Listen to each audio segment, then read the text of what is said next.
Hello everyone, मैं नम्रता जायसवाल आपको M H. Abraham's की book glossary of literary terms से लिटरेरी टर्म्स पढ़ाने जा रही हूँ।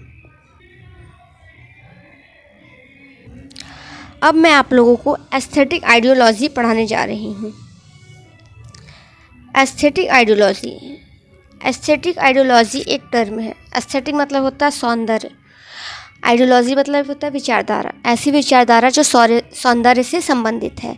ये जो टर्म है, ये शब्द है, ये अप्लाइड किया था deconstructive theorist Paul de Man ने। कहाँ पे? इन हिज लेटर राइटिंग, अपने राइटिंग्स में, to describe the seductive appeal of the aesthetic experience, कि जो भी चीज़ें एस्थेटिक है, सौंदर्य से जुड़ी हुई है, खूबसूरत है, वह हमें क्या देती हैं? जब हम उनको एक्सपीरियंस करते हैं, फील करते हैं, तो वो हमें क्या करती हैं? सम्मोहक लगती हैं। सेडक्टिव मतलब क्या होता है? सम्मोहक, मनमोहक। ठीक है। इन विच, जिसमें ही क्लेम, वह क्लेम करते हैं कि फॉर्म एंड मीनिंग, फॉर्म क्या होता है?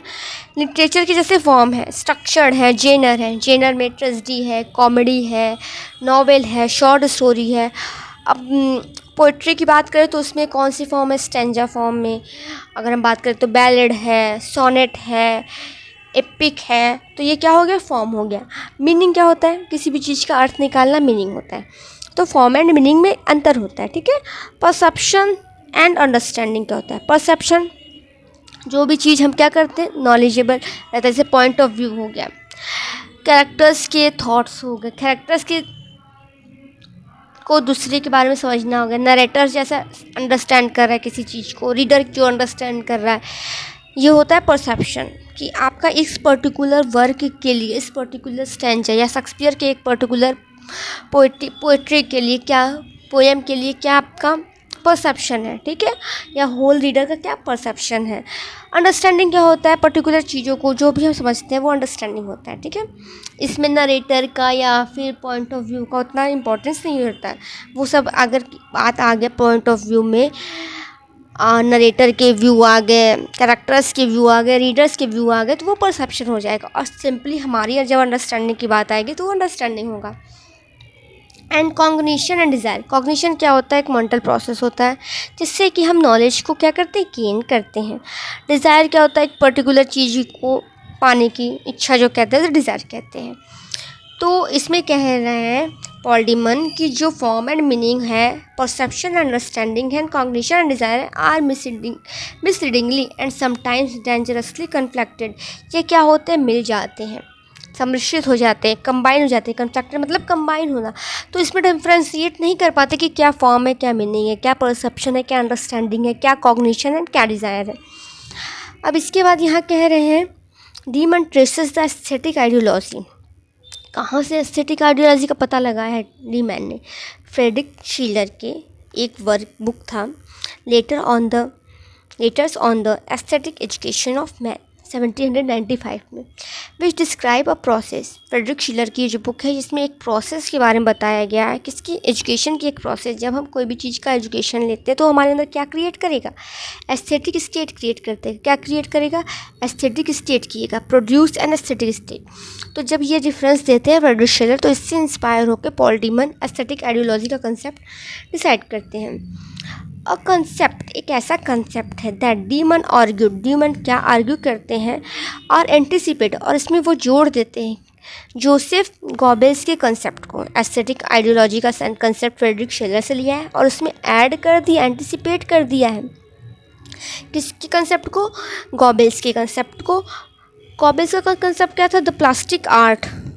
प्लास्टिक आर्ट एक कंसेप्ट है, और वो प्लास्टिक आर्ट किससे संबंधित होना चाहिए? स्टेट से। प्लास्टिक आर्ट मतलब क्या होता है? विजुअल आर्ट्स, जैसे पेंटिंग हो गया, स्कल्पचर्स हो गया, ये प्लास्टिक आर्ट्स में आपका आता है।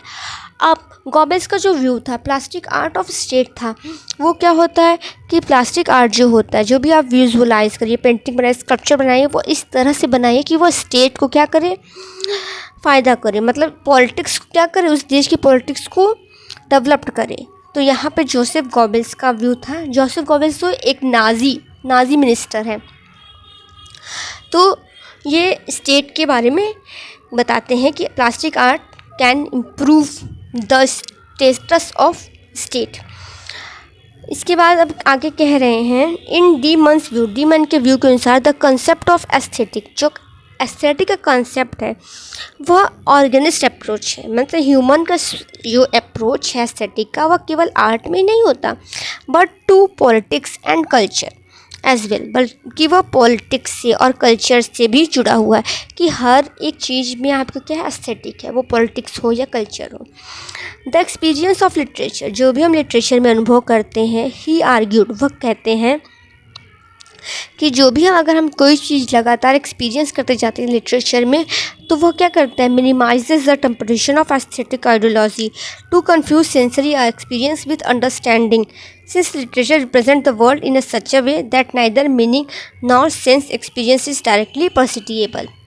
देखिए यहाँ पे कह रहे हैं जो भी हम एक्सपीरियंस करते हैं लिटरेचर में, जब ज़्यादा एक्सपीरियंस करने लगते हैं, फील करने लगते हैं, तो वो हमारे टेम्पटेशन को क्या करता है, ख़त्म कर देता है, कम कर देता है, पहले की अपेक्षा क्या कर देता है, कम कर देता है। टू कन्फ्यूज सेंसरी एक्सपीरियंस, जो हमारे सेंसरी को एक्सपीरियंस को कन्फ्यूज़ करने वाली चीज़ें हो वो कम हो जाती हैं विथ अंडरस्टैंडिंग, और हम समझने लगते हैं। Since literature represent the world, की ये जो लिटरेचर रिप्रेजेंट कर रहा है दुनिया को, वह पूरी तरह से मीनिंग को या फिर एक्सपीरियंस को, मीनिंग को या एक्सपीरियंस को पूरी तरह से प्रत्यक्ष रूप से नहीं दिखा पाता। स्टार्टिंग में जब हम लिटरेचर पढ़ते हैं तो हमें उससे सौंदर्य मिलता है, अच्छे मिलते हैं, हम उसको पूरी तरह समझने की कोशिश करते हैं, लेकिन बाद में कह रहे हैं वो हमको समझ में आता है कि जो पूरी दुनिया का जो वो है वर्ल्ड व्यू है, वो मीनिंग और एक्सपीरियंस को लिटरेचर कंटेन नहीं कर सकता।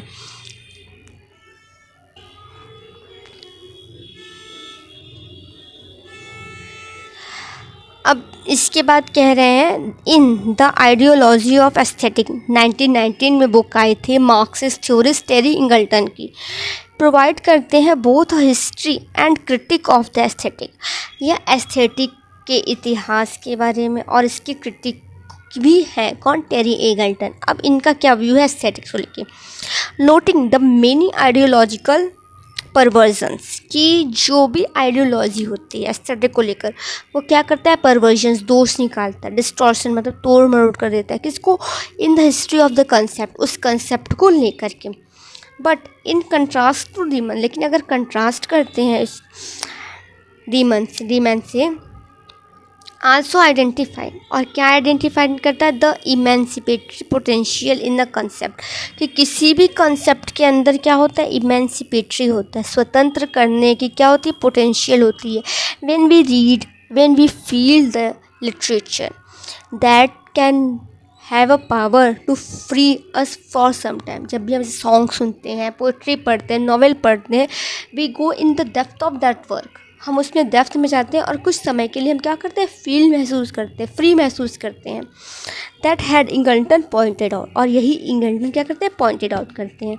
Originally been articulated in terms of freedom and pleasure, और वो हमारे माइंड में क्या करता है, अगर वो एस्थेटिक है, आइडियोलॉजिकल है, एस्थेटिक आइडियोलॉजी है, तो वो हमारे फ्री करेगा, वो हमें क्या करेगा, प्लेजर क्रिएट करता है।